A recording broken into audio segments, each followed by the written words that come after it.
lost the game right out of draft when they leave up counter picks that they shouldn't have left up, not respecting some people's best champions. And so right out the gate, you see some bans coming in for stuff that's been played a fair amount. LeBlanc, super high priority in the meta. And Kiana, Blabber played pretty well with that yesterday, so just taking that out of his hands. Yeah, Kiana and Talon actually still undefeated after one day of play. They had 5 games total between the two, 3 for Kiana, 2 for Talon, and they haven't lost yet. So it seems like a pretty good ban to take if you know your enemy plays it. Aurelia going to join the pool as well, which makes a lot of sense against Fudge. And then Lucian, Aphelios, so Doggo eating 2 bans, and then Rai is going to get taken off the board as well. Yeah, it's a pretty reactive draft so far out of Beyond, just seeing what worked for Cloud9 yesterday and trying to get rid of some of that. First pick, MF, interesting to see. She's usually been taken red side, it feels like, in that second position, but the priority may be going up over the course of the tournament. We'll have to keep an eye on that. Yeah, I think, you know, maybe not something as obvious like LeBlanc or Kiana with those kind of champions banned. That might not be a first pick you're as comfortable with, so MF is pretty reliable in just about any lane you can put her together with. It does feel like people have been playing Ezreal into her. I think that's more of a like, I don't want to die, and I can be safe, than like, this is good in the 2v2, because I think MF plus, just about any other support, dominates most 2v2s anyway. Yeah, and there's a lot of aggressive champions in the meta currently, just a lot of assassins running around the Rift, and Ezreal, not just with the mobility, but the build paths that you can take with him make you pretty resilient against these kinds of all-in dive comps. Something that MF herself can struggle with, you know, not being able to go Divine Sunder into armor items and not having any mobility. She can struggle with that, but you get a lot in the early game off of her pushing power. Yeah, it makes sense why Leona is such a common counter pick, and that is going to be Vulcan's pick here in the 2v2. Graves also selected. I'm guessing that's a jungler, but we have seen Graves top lane already, actually. I think that's the only Graves you've seen, so potentially some movement for that champion as well. But with Ornn being lined up here for the third pick, or a Amumu to go along with the MF, we'll see what happens. Looks like it is going to be a Amumu locked in for Beyond. Yeah, the Graves is the interesting thing for me. You know, it's something that has some flexibility, like you said. It has been playing in the top lane, but you definitely don't want to just blind to Graves out of nowhere. And so most likely it's like, okay, this will go in the jungle, but maybe if we see a good opportunity for it to flex topside. Still a little surprising because while it is strong, you know, it hasn't seen much priority so far through the tournament. Yeah, curious to what Blab wants to play, but Lee Sin feels very reliable here, so it is going to be taken. Of note, you can also still flex this champion, but I think it has become basically circled all the way back around to just being a jungler again. Lee Sin lane got pretty heavily hit over the course of the year where that champion was around, so I imagine that's going to be Blabber's pick, especially given his comfort on it. Again, we emphasize consistency in these kind of formats. Definitely a champion Blabber is very consistent on. Yeah, so I was looking up Husha real quick to make sure. I didn't think he had played Graves. I saw during summer, and again, not the case. Now, it wasn't very strong in the meta, but it does not jump off the pages like this is the champion that he played all the time, and you're going right towards it, quite like, you know, we're talking about with Lee Sin potentially for Blabber. So want to see where that ends up going. Then you were kind of hitting on the bot lane. The Amumu, I have a lot of things to say about that. I'll save some of them in game, see if they pop up, but I'm very excited about Amumu. I love that dude. I'm so happy he's back in the meta. Big fan. Again, as someone that's been following League for, you know, 10+ years, it's warms my heart to see Amumu back in the game. Anytime any of like the original 20 champions show back, dude, I bought a physical copy of League of Legends. All right, when that game dropped, and you got like the 20 champions for free. You got this like weird map of Summoner's Rift that doesn't, you know, exist anymore. No, so yeah, whenever I see those original 20 champions show up, Alistar, Corki, all those ones, I'm like, yeah, let's go. Bad news for Amumu fans though. Amumu is currently 0-3. Not doing particularly well as far as champion search, but I think is a champion we will see a lot of. Yeah. I think especially in play, it's very clearly a champion that people have been practicing and playing with. Whether he persists throughout the entire World Championships is a different question, but certainly on day 2 of play-ins, Amumu is still showing up. I think he's also a champion that has really high playmaking potential, shocker, but in closer games, I think that will be a little bit more relevant.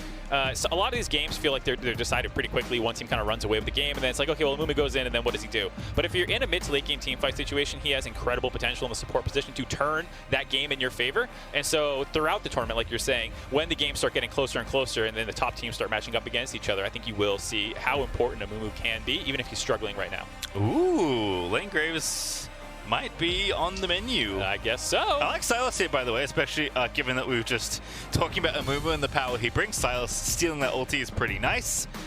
But Lilia is going to be selected here. A jungler that did get buffed a couple of patches ago, but hasn't shown up as much. We did already see it today, actually. Thanks, Babip, for bringing that one back out. Definitely a champion he's comfortable on. But Lilia for Husha, I have to imagine. And I'm very curious what this last pick is. I wouldn't guess Aatrox, but you know, at this point, I'm ready to be surprised. Let's see what Beyond Gaming have. Ooh! Okay, I'm gonna get some assassin versus assassin in the mid lane. You know, I'm assuming that's gonna go match the Sylas there.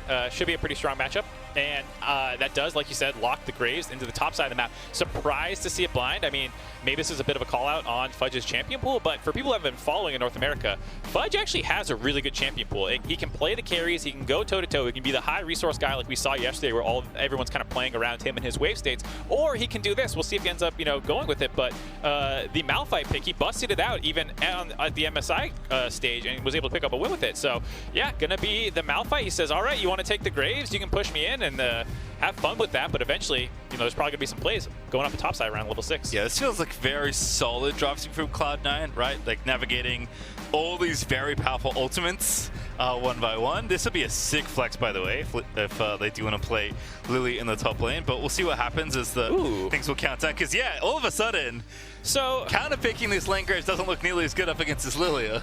Yeah, I mean, if they end up locking this in, sick, I want to see it, because that sounds really hype, but it is curious about doing that, because those buffs that you're talking about with Lilia, they knocked the hell out of her base regeneration into her kit, and they put more of it into the healing that comes from your Q-Tick being on things, and that's only for monsters, I believe. And so you do end up a little bit more prone to getting poked out of lane with lane Lilia than you used to in the past, where her base regen was actually relatively high. It got hit pretty hard. Yeah, the intention was to shift her power back into the jungle, right, where she was intended to be. So definitely a curious flex, but I believe that's what Beyond Gaming have gone for. Indeed, Liang is going to be locking that one in. Let's go!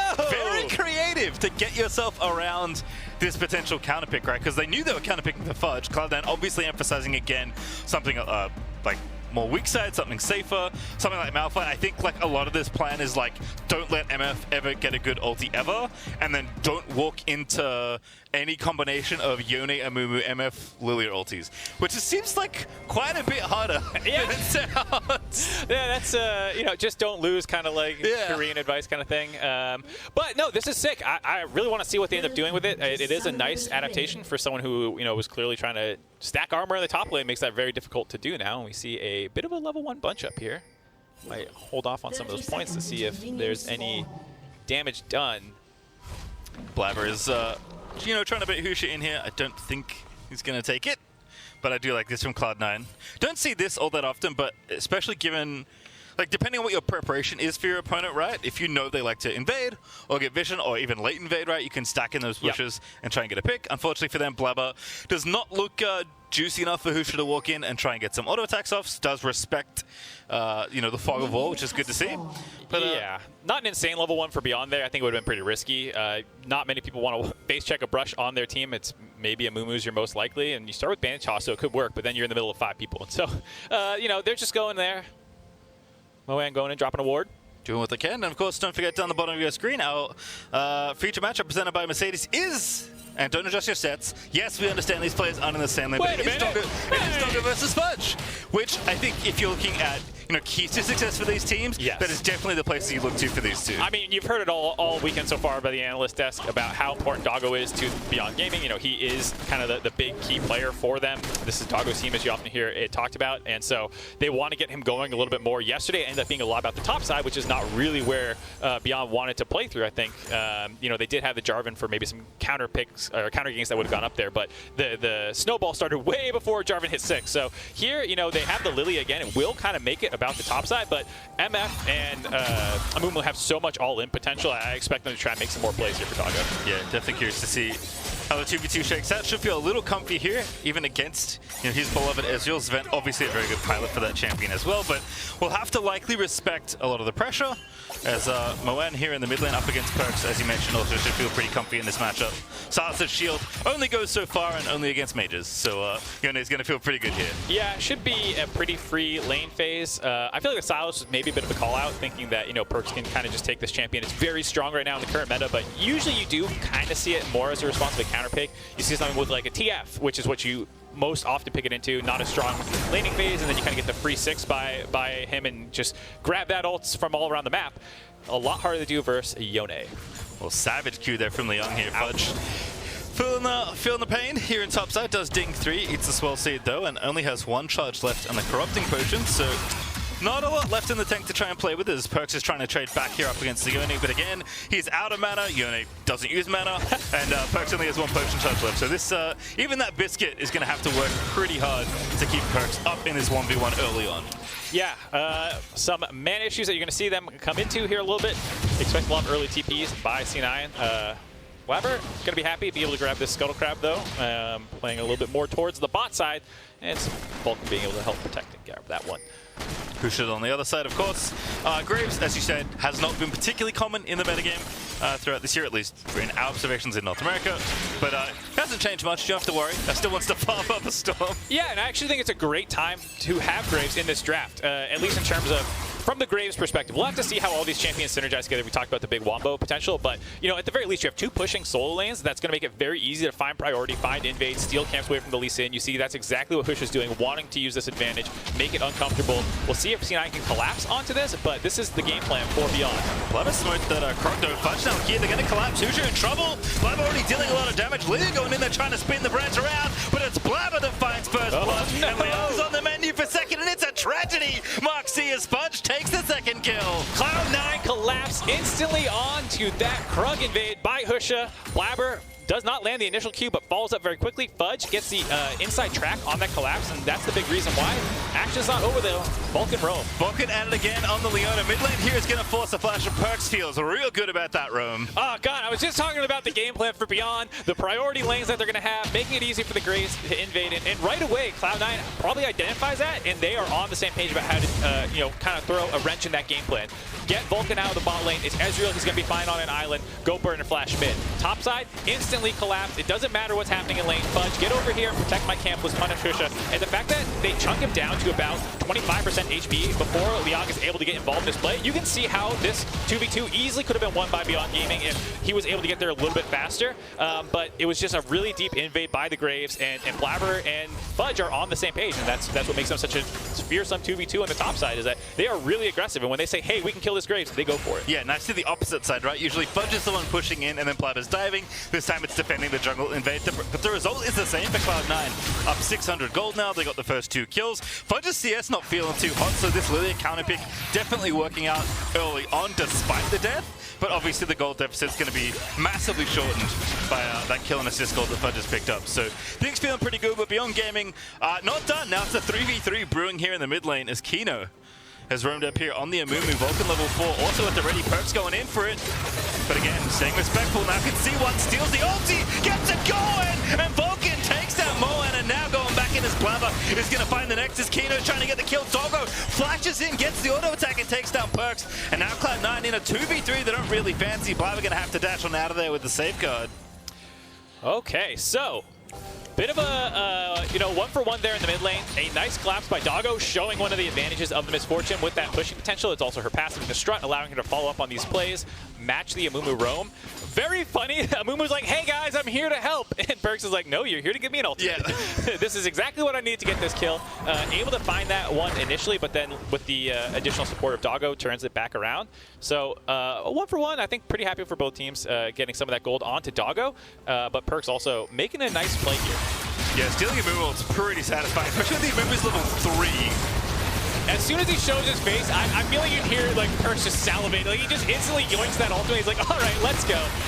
Kino here, really nice job setting that up for Doggo, kind of finding the healthiest or the lowest health target, excuse me, and making sure that they actually do secure a kill there. Not overly focused on peeling back and trying to protect the Graves, just knowing that he'll be fine. Oh, Kino, ooh, whoa, missing the Q, but there's the kick. Blabber already with the ulti. Kino level 4 flashes, gets over the wall with the blast gun. Amumu's safe for now, but under attack here at level 4 on the support. Yeah, I mean, Cloud9 are looking for their fights where they can grab them, trying to get that red buff invade off. Overall, a nice play there, even though they don't get the red buff, to force the flash out of Kino. Really heads up play by him to have the awareness that, hey, there's blast gun here, flash auto that, get out of there, but does limit some of that playmaking that I was saying they probably want at level 6 around the bot side here, and trying to find some kills for Doggo. Yeah, like a lot of, you know, kind of classic League of Legends champions, you're often only as good as your ultimate. And Amumu obviously only being level 4. Severely drained of XP from the support position. Going to be a while before Kino has that going. That being said, there are plenty of ways for Beyond Gaming to enable this comp. As you mentioned, they kind of have, you know, a combo for every single champion on the team. They even have like a backup MF ult with Grave Salt in case Doggo's not around. But if they can find the setup, it is not difficult for Beyond Gaming to scale any sort of skirmish into a full-on 5v5 teamfight if they land the right engage. Right, I mean, even Moen can start these fights out with the Yone ultimate just going flying in there, and you throw the damage over the top, and like, hey, hopefully someone dies instantly, and then you're fighting a 4v5 from there. And their team is pretty scrappy. A lot of these champions do really well kiting out. Not just the Yone, but Graves and Lilia have tremendous kiting potential. And so while the initial fight was going to start with a big burst of damage trying to instantly annihilate someone, they do have the ability to kite some situations out. So Cloud9 are going to have to be careful about re-engaging and not, face planning. All right, well, looks like some attention to the Rift Herald was given, but neither team is moving in just yet. Looks like Beyond Gaming actually going to clear out the rest of that vision. There is a ward in the back of the pit, so Cloud9 do know what's happening. Vulcan going to confirm that by tapping the plant there and getting the Scryer's Bloom Vision, but don't think there's anything Cloud9 can do. Ezreal's too late to this play. This ultimate's going to try and steal it. Not going to happen, though, and that will be Husha picking up that Herald. Now Vulcan looking for the angle. Perks here as well. See the play lands on a Husha, but the ulti's really nice. Fudge follows up, but the damage is massive. Yone back in as Blabber does actually get the kill, but Yone going to snap back as Leon takes down Fudge. Now Blabber's completely trapped, and will get picked up there as Beyond Gaming trade 2 for 1. Yeah, nice job there. Beyond Gaming punishing Cloud9. That's kind of what I was talking about. Cloud9 has a lot of engage themselves, able to blow somebody up right away, but then there's a lot of kiting potential Beyond. They kind of punish that. And like you called out, Ezreal was really far away. He was shooting that ultimate from just outside his base. And I thought, I was like, okay, they're just trying to do that, trying to go for this 1 in a million steal. But they committed to actually collapsing on that play, and they basically fought a 4v5 without Sven there. And Beyond Gaming did a really good job grabbing that Rift Herald and actually coming ahead in kills. All right, well, Fudge gonna commit the ulti, at least gets a kill traded back as we'll watch this play again here. Again, that ulti not good enough for the steal, but Cloud9, as you said, still commit to this one. Yeah, they want to punish Husha, who has to walk forward to grab the Rift Herald there, and they think they can 100-0 him, and it's like, great, yes, you actually can. But from here, you committed all your resources on killing the Grave. The Yone is running around pretty much untouched throughout the portion of that fight. Same with Leon and Doggo as well. The main key carries, because there's so many threats on this team comp, are actually not comboed at all with that initial engage by Cloud9. And the entire time would be nice if you had Sven doinking people over the top with Ezreal, but he just wasn't there. Yeah, instead it's, 2 melee champions that have to commit into the backline, and of course that leads to Cloud9 having an uneven trade. Still up 400 gold, but Beyond Gaming keeping this game very close, and I think given how the setup went, and definitely given how poorly that initial topside invade went for them, losing 2 kills there kind of feels like doom for a Graves that is aggressively invading, but Beyond Gaming have done a great job of kind of riding the ship. It's actually Doggo already up with a Kraken Slayer. That's going to be the build of choice here for this one, so tons of auto attack DPS from this Misfortune. And again, if Doggo has free time with his team locking people up and he can shoot them, MF does plenty of damage. It's definitely a game where, I feel like the MF builds, I like seeing the variety that they have had so far. In this game, there's multiple frontline tanks that you're going to be hitting. The Leona, the Malphite are all people you want to actually have a little bit higher DPS for, not just rely on a burst of damage or something if you're going the more lethality-oriented build. So I do like seeing the Kraken Slayer here. There's enough threats on the rest of the team, like I said, that like, hey, maybe, C9 blows all their damage because they have to stop the Yone. And then you're allowed to free fire with the Kraken Slayer on these people while they've dove into your team. So I do really like this build from him, and he has the cleanse to kind of protect himself a little bit from the initial engage as well. And of course, Ghostblade done for Husha as well. I guess this is one of the Ghostblade junglers we didn't consider, but definitely fits the bill. Graves more than happy to have some lethality. Goldrinker though done for Blabber. And I'm very curious what Fudge is going for here. That's a lost chapter hanging out, but might just be an item to breed you in the laning phase. Yeah, it might just be for poke. We'll see if he actually wants to build a mythic item off the bat like that. We'll see. I suspect that you're right, though, that this is just for some Q poke, because that's the main way that you're going to be dealing with the Lilia lane phase. All right, well, so far so good for Beyond Gaming, despite, again, being down a couple hundred gold. Grabbing that first dragon for themselves. Still have that Herald. Husha actually ready to drop it at a moment's notice. Then, pretty obvious target, even though his tower's pretty healthy. He is completely isolated as Vulcan has been out of the lane for a pretty significant portion of this game. But as you said before, it is Ezreal. He's pretty safe, and Cloud9 have done a pretty good job of, making Sven aware that, hey, no one's here, don't die. Yeah, and I think it's been a weird game coming into it with the flex of the Lilians to the top side. Cloud9 have kind of ended up with 3 lower priority lanes, and to have a gold lead through 15 feels good for them. But the scaling is also one of these ones where, like, it's kind of whoever plays cleaner wins the team fight. A lot of squishy targets, a lot of engage, a lot of burst potential. And there is some 1-3-1 aspects for multiple team comps here. If Yone gets really fed, you can kind of split them off. Same with the Silas. So I think the team comps actually match up in terms of what they want to do in the game plan fairly evenly. And a lot of this will actually just come down to like, okay, who actually started the fight better? Who flashed that key skill shot? All right, well, we have gotten an answer to a question of what is Fudge building, and it is Everfrost. Aha. So now the question is, what's the next item? Because this one actually makes sense. Like, there are some AP ratios on Malphite, additional CC and slows does match up with what you want to do, but how deep are we going? I mean, maybe he is going full AP Malphite. You know, I don't want to count it out quite yet. There are other frontline members on his team. I think sometimes if you're the only one and you're doing the AP build, I'm going to be like, you're trolling, sir. You should not be doing that. Your team needs engage. But with Leona and Lee Sin, you know, Gore Drinker, pretty solid frontline overall. Maybe you do want to commit harder into the insta-blow somebody up game plan, which this will be better at, as well as providing a little bit of extra CC. It shouldn't be, you know, understated how much that can help. Whoa, Vulcan actually finding one! Not quite a one-shot just yet. Graves pretty tanky, but not nearly tanky enough as Fudge that picks up the kill. Oh, Husha, what item were you looking at? What looks so good that you had to just let Vulcan basically walk into range for the Q to start that out, and gave up a free kill there. Unfortunate. Bit of a punish there. Having a slightly rough game for Husha so far. Let's see Sven doing the same thing. Finish with a face check. Nice shift out. Yeah, different champions. Definitely not created equal. Graves and Ezreal. Also had his window in front of his face. I was actually watching the game. Not in the shop, hanging out. Already has the Trinity Force, so doesn't need to look at the shop.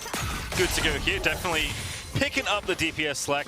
Not going to be Sunder this time, which makes sense again. Cloud9 do need a consistent damage source. Sven is easily going to be that source in this game, and double Everfrost here for Cloud9. So I think, you know, from the perspective of, hey, we have to like kill a single key member, this actually does line up well, right? Between Lilia and MF and Yone, those are all champions you can reasonably pick up in a short period of time, and all champions that Beyond Gaming kind of need to get something going. I mean, even Graves, if he does not have tons of stacks of true grid up, you can blow him up really easily. So I think there's a plethora of targets for them to go for. So I totally understand that. As we see, an attempt there. I like this. Both teams already swapping to the 80 carries mid. Even though the turrets haven't dropped, usually you kind of wait to see the map open up a little bit more. I think from a power level of the champions, you know, Level 11 on Yone is a great time to start splitting away, and so, you know, they put him down there, allow him to get that turret gold. Oh, goodness, that's a very long range start there for Keto. Bandage shot does find him up, but Sven forced to cleanse out and shift away. Does get ignited, but he's okay. A little worse for wear, but Beyond Gaming still on the assault here, looking for maybe Rip Turret number 2.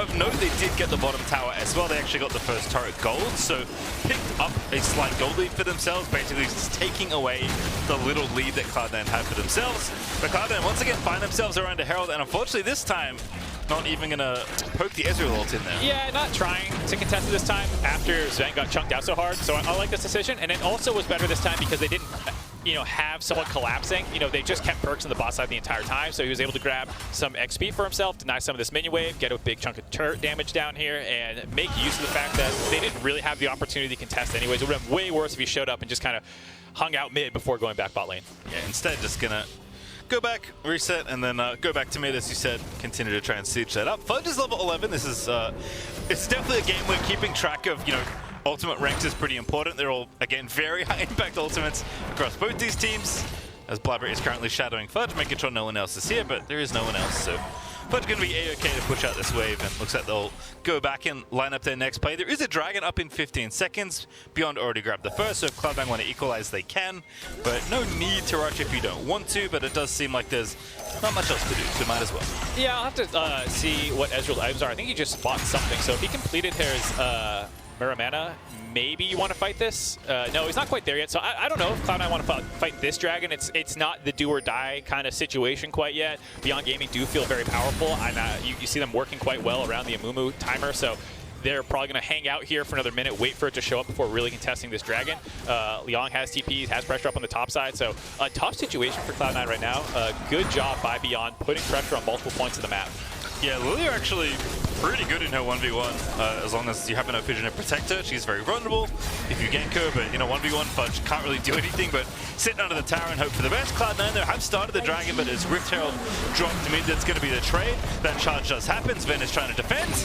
We'll keep the Herald off the tower so it doesn't go down just yet, but Beyond Gaming can recommit to try and take this tower down if they want to, but Cloud9 at least equalizing the Dragons for a nice little exchange there in mid. Yeah, bit of an interesting situation. I'll hold my thought as we see it again. Oh, that chain CC is so good, but Husha still takes out Sven. The CC on the other side is better, but Fudge gets the Everfrost, just barely missed the Yone who ulties out, but Doggo is going to be the target. Perks is going to shut that down, as this SARS has been on point all tournament long.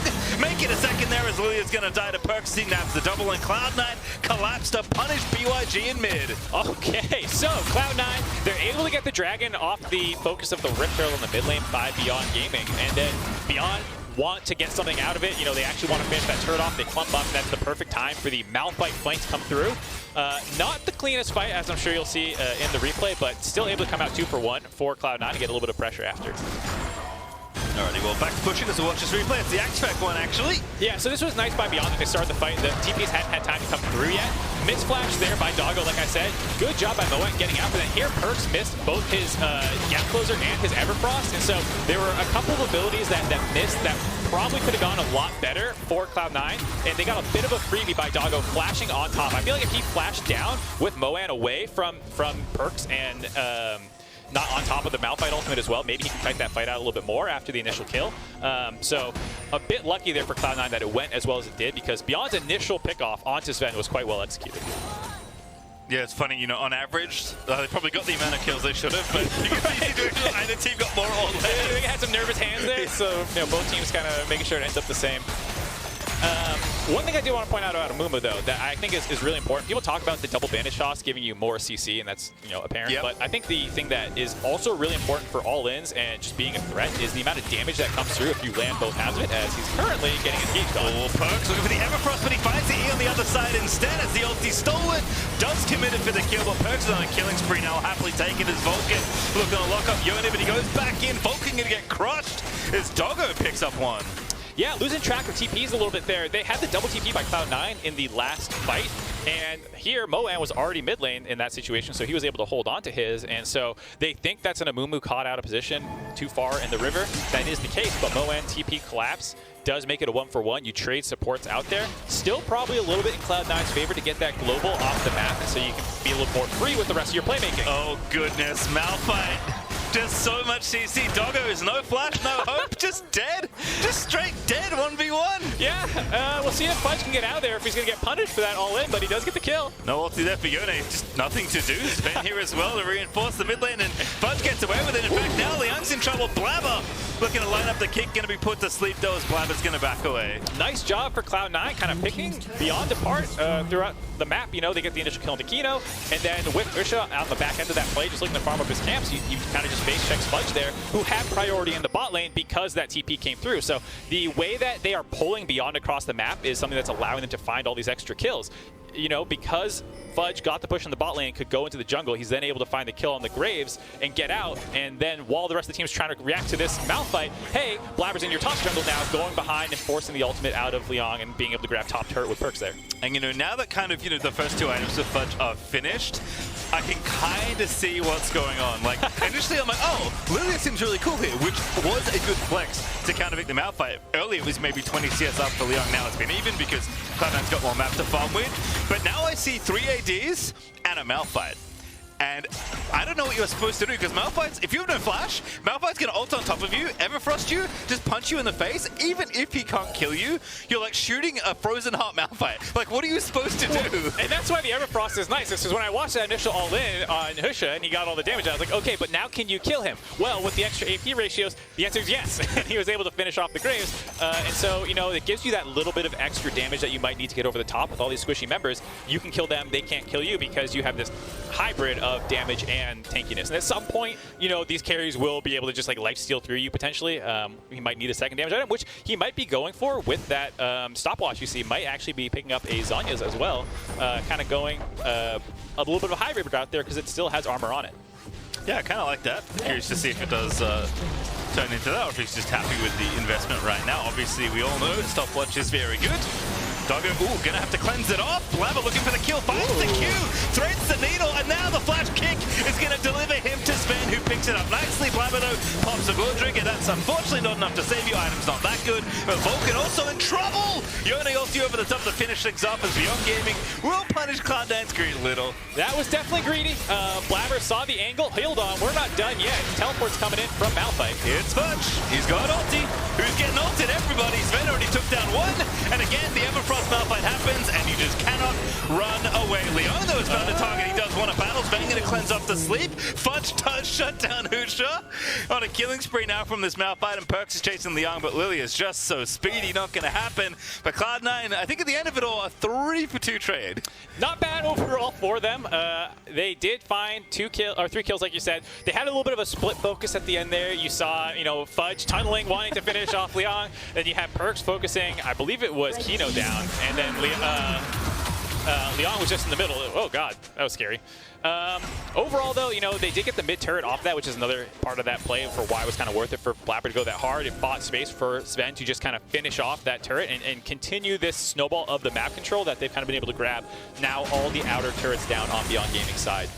Well, good news, Mark. You're getting your wish. It is, in fact, Azonia's third here for Fudge. Yep. That is the Arm Guard, so I like it. It's a really cool build, again, especially if MF is a champion that's going to pop up a lot. This feels miserable to play against. Malphite's already pretty bad for you to play against if it's his full tank, but this is enough threat to be more than just a nuisance, as Perk's going to have to get out of dodge.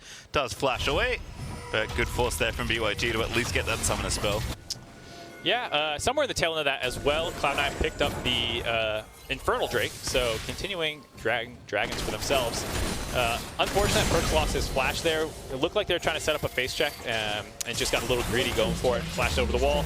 And in response, Beyond Gaming grabbed their last outer turret on the map now, so it is a wide open Summoner's Rift for both teams to start making some plays. Yeah, Goldo's starting to run away from Beyond a little bit. Cloud9 have built up, 2,500, 3,000 gold or so. Also, investing in other ways. Perks has Magi's with 7 stacks already building up, so clearly feels confident about the, the results of the upcoming fights. We'll see if Beyond Gaming can put those pages to rest. But for now, they are going to have to just kind of chill out. Play for that next objective. Cloud9 happy to wait for Drakes here, and also Baron definitely a threat for either of these teams. I think even this build of Malphite can pretty happily tank Baron for a decent amount of time, so for sure. Cloud9 happy to start it here. With the gold lead, as well as a slightly easier to execute team comp in these kind of wide open map situations, you have multiple champions who are a little bit more comfortable face checking and getting vision down. It's harder for Beyond Gaming to do it, and you can see that lapse in vision has allowed C9 to start Baron. Fudge at it again, but this is just zoning, maybe looking to finish off the Baron. In fact, Fudge completely just going to gatekeep Husha out of this pit. Gets the Everfrost down on Takino. Perks over the top. They've got the Baron, and now they're going back to it. Perks! Sven getting that kill as now Moen gets a very nice ulti through, but it's just no follow-up there. Fudge is going to get shut down by Leon. The Conqueror procs, the spin happens, and they will at least trade back 1-for-1, but Leon now has to turn for the hills. Kino's already dead. Husha fell as well, so not even a 1-for-1. Beyond Gaming losing 2, and Cloud9 still got the Baron. Oh god, the Fudge factor. The BM emote spam just saying, walk through me. I dare you. Try and get to this Baron buff, and it kind of stalls out Beyond. And, on the back end of this, they're going to find a couple more kills for C9 probably here. Leon in a bit of trouble. Yeah, Lilia ran all the way to the wrong side of the rift, and Blabber and Vulcan are going to have to go on a wild dude chase, but I think they'll lock it down. It might take a bit. Vulcan is getting a little spooky on the HP situation, but Blabber, very accurate today on the Qs, is going to finally shut down that Lilia. Finally finished off the Lilia. I think they also grabbed the mid-inner turret during that little dance that we were watching. We never get to see what happens to the objectives. There's always some objective dropping. Who cares? Watch the kills. I'm with you, Observers. You're getting it right. Now we'll have to see Perks. Might be in a little bit of trouble. Does have his hop over the wall there, so he's fine. Anyways, this is the play I was talking about. Fudge just emote spamming, saying, walk through me. What are you going to do? My team's taking Baron. He just marks this enemy jungler, makes it impossible for Husha to contest. And because Beyond is so, well, we have to do something, they also stick around for the engage afterwards, and they find a really clean combo there. Doggo over the wall did have a nice ultimate to get some people low for Leon to finish him off, but, it does force Leon to commit, and then there's that crazy chase down sequence that happens, and while Blabber and Vulcan were working on that kill, the rest of Cloud9 was grabbing that inner turret. Mark, I did say, sadly, Amumu is currently 0-3, and unfortunately for Beyond Gaming, looks to maybe be 0-4 by the end of this game, but I have seen a lot of great Amumu ultimates this game. The problem is it's all Cloud9. It's Perks stealing the Amumu ultimate every fight. Who's the best Amumu in the game? The Sylas. Definitely Sylas. Definitely the level 16, 11 stack Magic Sylas. Well, maybe they're going to go finish him off for that. Alright, Perks going to lose some pages perhaps in a 1v3 that he cannot escape. Will get shut down, but Cloud9 are just rampaging through the rest of the base as a result. Perks, he'll take the trade. If he doesn't say worth in all chat, I'm kind of disappointed in him. Yeah. Me too. Can we get a preview replay for that? Anyone's going to tweet that one out after the game to let me know.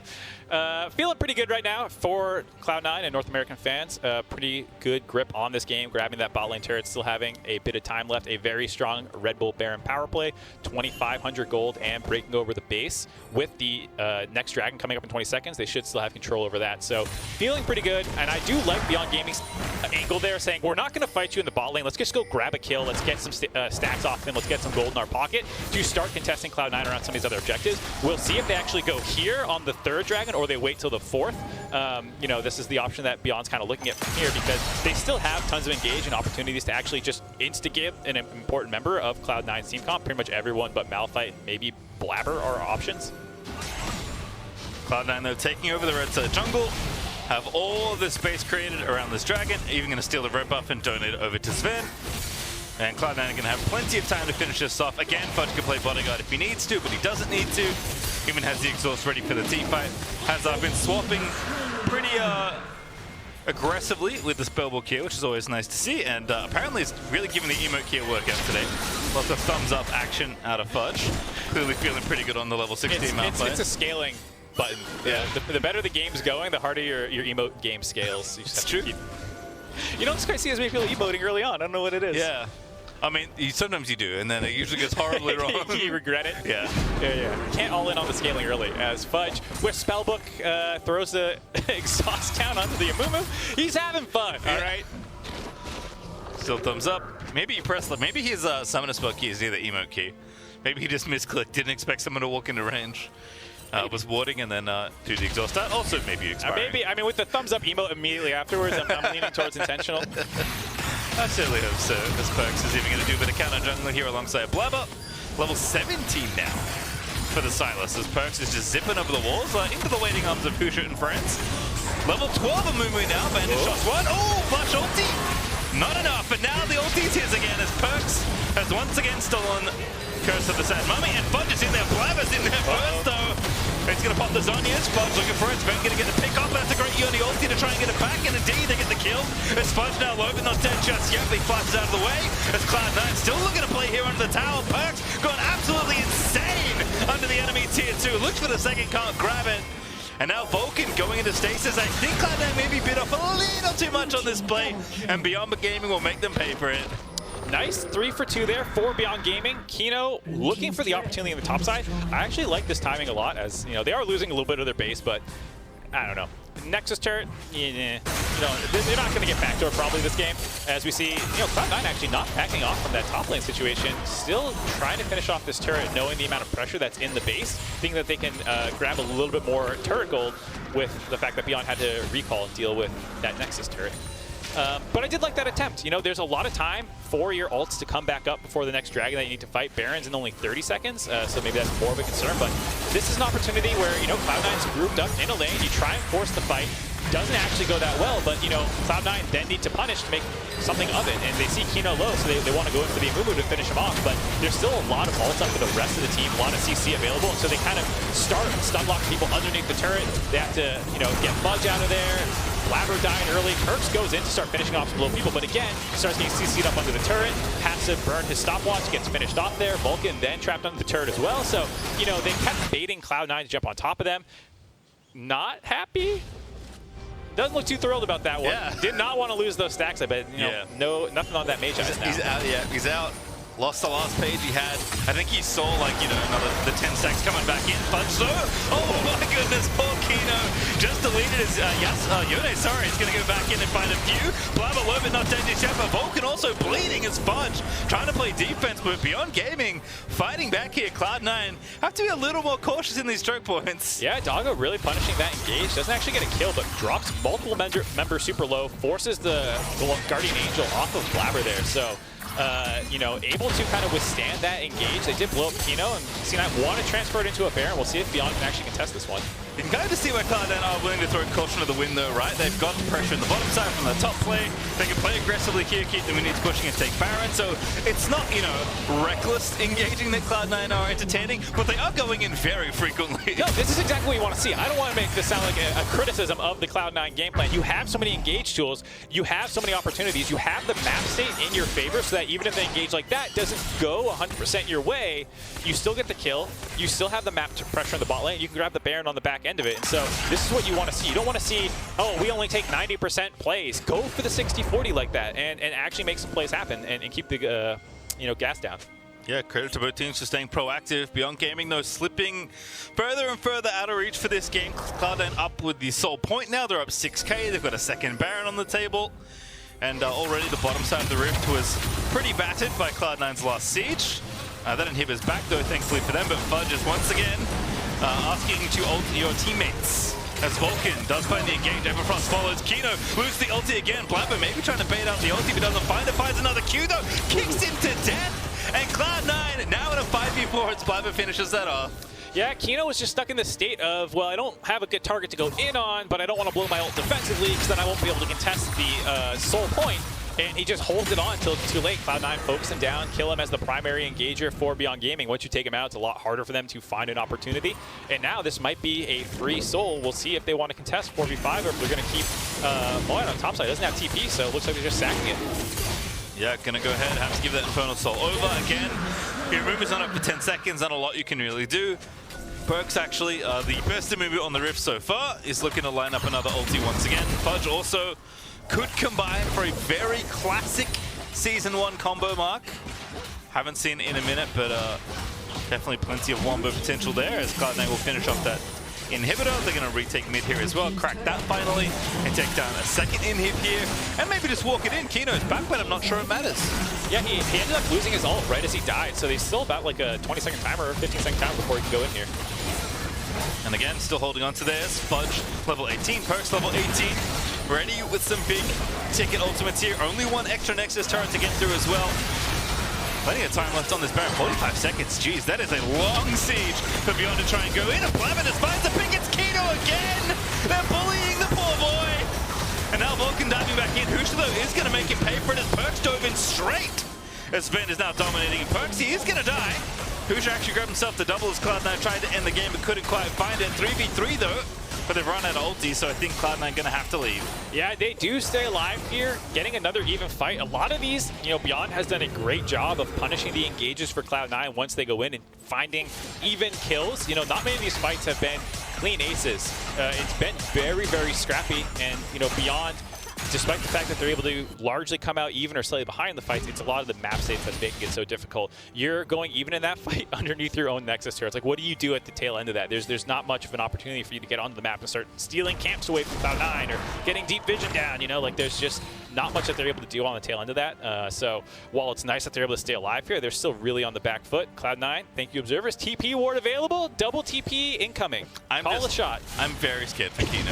Every time he's on the screen, I'm like, oh no, my poor boy. I mean, they're picking on him. He's the squishiest member of the enemy team, despite being their primary engage. And, you know, if you can kill him before he gets a good ult off, that makes it really hard for them. And then it's a lot of pressure on Moen to find an opportunity, or Leon to find a 5-man sleep or something, you know? And it just puts a lot of pressure on. Now, a lot of the times they kill him, they leave one of their members underneath the, the turret for Beyond to focus that member down, Blabber there being the target. So it's still overall a win for Cloud9, but Beyond showing a lot of grit this game, I think. Yeah. And taking fights and trying to stay proactive. Yeah, running out of towers to play under, unfortunately for them. Cloud9 doing pretty good demolition work here as Leon is going to run away to get TP'd on by Perks, but nothing comes of that particular play. But now Cloud9 are just happy to wait until the next Baron spawns. That'll be a minute 50.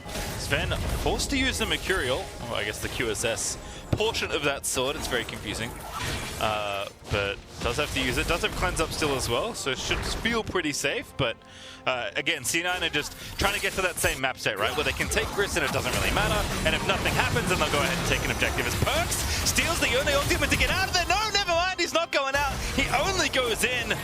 And now he's going to have to leave, but he goes back through the Infernal Soul, explodes the enemy Yone, and now Perkz looking to make the 1v2 into another 1v1 win, and Perkz will find the double in the 1v2 play, and Fudge is taking every tower shot in the lands as Sven demolishes Borhusha and BYG. They can only defend for so long, but the ace is there, and Cloud9 are going to pick up their second win at Worlds. Cloud9 going 2-0 to start groups. Beyond Gaming dropping to 0-2, a tough start, but for Cloud9, you're feeling good.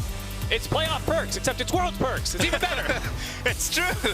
An even better time to look good as Cloud9 still remain undefeated. 2 games only through, but that is half of their round-robin games in this play. And again, it is a very short round-robin stage here this go-around. And even though this wasn't as dominant a game, I still felt like this is the consistency you're looking for, right? Again, very little room for error. Not a whole lot you can do if things start to go sideways, but Cloud9 play consistently enough to still stay competitive, because Beyond, I think, have leveled up a lot in the short amount of time they've had. This is more what we expected. Yeah. And unfortunately, in this game, it wasn't enough. I think they will get scarier as they play more opponents. But C9, I love that they're still willing to play the game, right? They're not just waiting for the game to end leaning on 3,000 gold. They're still taking fights. Yeah, I think for both teams, there's some positive takeaways. You know, you talk about Cloud9 finding a lot of punishes early on in that game. If you cast your mind all the way back to the start, the 2-for-0 in the top tri-brush was huge. But I think for Beyond, as much of a disaster as that is, they did a decent job bouncing back and staying in the game after what was a disastrous start. So I think, like you're saying, they can continue to ramp up. We don't know the exact power levels of all the teams and groups right now, but Cloud9 is potentially the best team in your group. You had a relatively competitive game against them. It feels terrible to be 0-2 right now, but you know, Beyond can easily grab a couple wins, make it out. 4 out of the 5 teams do get out of groups, remember, and then you're talking about winning a couple of best of 5s to still stay in the hunt for the main stage. Yeah, definitely some work to do here, but we'll see what happens as we're going to go to a break, but when we return, there is more plans coming up. Don't go too far away.